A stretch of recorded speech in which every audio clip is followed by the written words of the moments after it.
இஞ்சி அரைச்சி சாறு எடுத்து வச்சுருக்கோம். இது எதுக்குன்னு நான் அப்புறமா சொல்கிறேன். இஞ்சி அரைச்சி சாறு எடுத்து வச்சுருக்கோம்.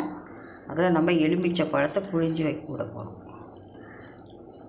எதுக்குன்னா அந்த மாதிரி நம்ம வெள்ளைப்பாக்கில் இஞ்சி எலுமிச்சை பழம் வெள்ளத்தை நல்லா ரொம்ப பாகு மாதிரி காய்ச்சாமல் செஞ்சு நம்ம இதை கலந்து ரெடி பண்ணி வச்சுட்டோமா எப்போ வேணாலும் இதை நம்ம எடுத்து தண்ணியில் கலந்து குடிச்சிடலாம்.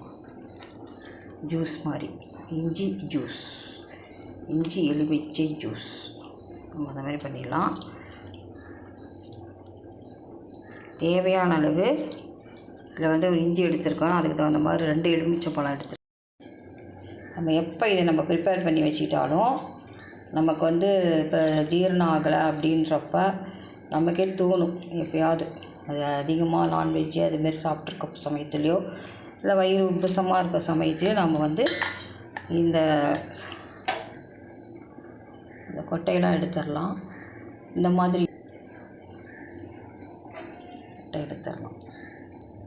நம்ம இந்த பாகுவை எலுமிச்சை பழத்தோட இஞ்சி சாரோடு கலந்து ரெடி பண்ணி வச்சுட்ருக்கோம். பார்த்திங்களா, இந்த பாகு மாதிரி காக்கக்கூடாது, கொஞ்சம் தண்ணி கலந்து இந்த சுக்கு பவுட்ரு மாதிரி இருக்கிறதையும் பாருங்கள் நல்லா கலந்துட்டேன். இப்போ இதில் ஆட் பண்ண போகிறோம். பாருங்கள் வெள்ளையாக இருக்குது. அதுதான் இன்னும் நல்லது உடம்புக்கு, நமக்கு இன்னும் நல்லது. கடையிலலாம் விற்கிறாங்க இல்லைங்களா, இந்த ஆப்பிள் சைடர் வினிகர் அது இதுன்னு போட்டு இஞ்சி இதெல்லாம் போட்டு அந்த மாதிரிலாம் நம்ம இது நம்ம வீட்டிலே ப்ரிப்பேர் பண்ணிக்கலாம். ரொம்ப ஹெல்த்தி. சும்மா ஒரு கொதி விட்டு எடுத்து வச்சிட வேண்டியதுதான். ஆற வச்சு அதுக்கப்புறம் ஒரு பாட்டிலில் போட்டு வச்சிட்டோமா கெட்டே போகாது. நம்ம அதுக்காக தான் வெல்லம் கொஞ்சம் பாகு கன்சிஸ்டன்சி வர்றதுக்கு முன்னாடி ஸ்டேஜில் எடுத்துட்டோம்.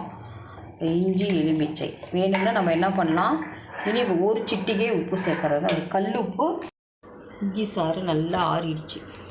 ஆறின வாட்டி காட்டுறோம்.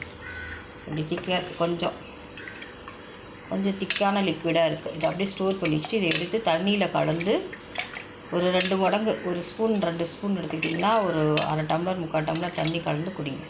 ரொம்ப வயிறு எரிச்சல் மாதிரி இருக்கிற மாதிரி குடிக்க வேண்டாம். இஞ்சி அதிகமாக இருக்கிற மாதிரி இருந்தால் கொஞ்சம் சக்கரை சேர்த்துக்கோங்க, உப்பு சேர்த்துக்கோங்க. லெமன் ஆல்ரெடி இதில் இருக்குது. சும்மா தண்ணி கலந்து குடித்தாவே சரியாக இருக்கும். இப்போ நம்ம இதில் ஊற்ற போகிறோம். இந்த ஸ்டோரேஜ் பாக்ஸில் நம்ம ஊற்றி வச்சுக்கிட்டு வேணுங்கிறப்ப எடுத்து நம்ம இதை குடிக்க போகிறோம். புரியுதா?